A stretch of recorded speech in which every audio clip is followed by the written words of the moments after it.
यस्सु का आखिरी खाना नया फसा।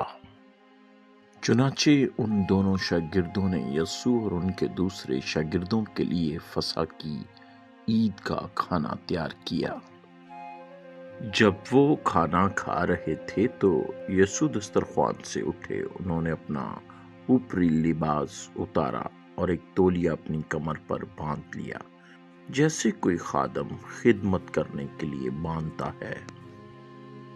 फिर उन्होंने एक पांव धोने के बर्तन में पानी डाला और अपने शागिर्दों के पांव धोना शुरू किए, और जिस तौलिए को उन्होंने अपनी कमर पर बांधा था उसी से उनके पांव खुश्क करने लगा।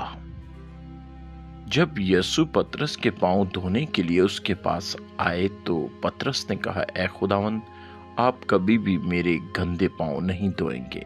लेकिन यस्सु ने जवाब दिया, अगर मैं तुम्हारे पांव ना धोऊं तो फिर तुम मेरे शागिर्द नहीं रह सकते। तब पतरस ने जवाब दिया, ऐ खुदावंद, अगर बात ऐसी है तो फिर सिर्फ मेरे पांव ही नहीं बल्कि मेरे हाथ और मेरा सर भी धो दीजिए। यस्सु ने फरमाया, जो शख्स नहा चुका उसे सिर्फ अपने पांव धोने की जरूरत होती है।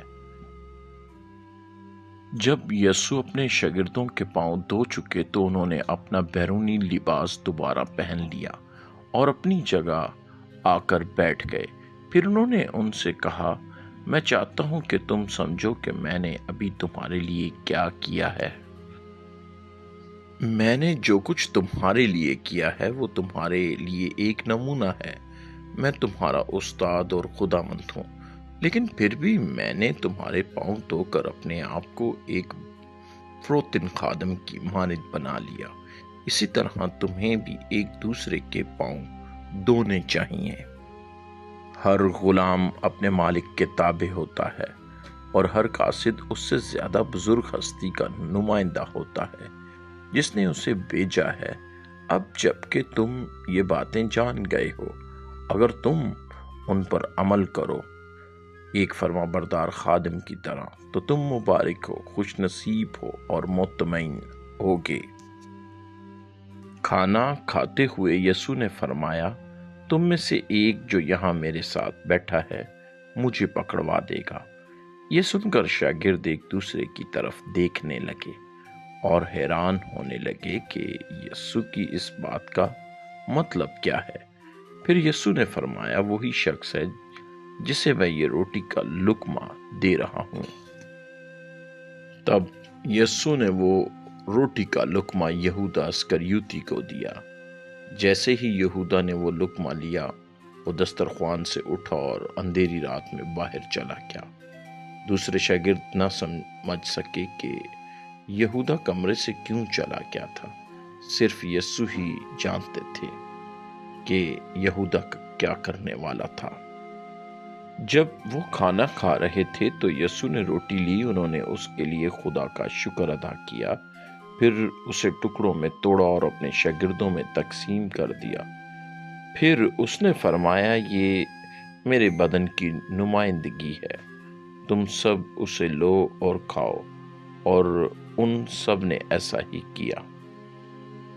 इसके बाद यस्सु ने अंगूरों के रस से भरा हुआ एक प्याला लिया। उसने उसके लिए खुदा का शुक्र अदा किया, फिर वो प्याला अपने शागिर्दों को दिया और उन सब ने उसमें से थोड़ा थोड़ा पी लिया। फिर यस्सु ने उनसे फरमाया, ये मेरे खून की नुमाइंदगी करता है जो मेरी मौत के वक्त जल्द ही मेरे बदन से बहाया जाएगा। मेरी मौत के वसीला से खुदा उन सब लोगों के साथ एक नया अहद कायम करेगा जो मुझ पर ईमान लाएंगे और उनके गुनाहों को मुआफ करेगा। यस्सु का आखिरी खाना नया फसा। खुदावंद यस्सु मसीह ने अपने आखिरी खाने में एक नया अहद कायम किया। उसने अपनी जान हमारे गुनाहों की मुआफी के लिए कुर्बान की, ताकि जो कोई उस पर ईमान लाए हमेशा की जिंदगी पाए। आज भी यस्सु हमें दावत देता है कि हम उस पर ईमान लाएं, उसकी मोहब्बत को कबूल करें اور اس کی یاد میں وفاداری سے زندگی گزاریں، جس طرح اس نے مقدس لوکا کی انجیل میں فرمایا، یہ میرے بدن کی یادگاری کے لیے کیا کرو۔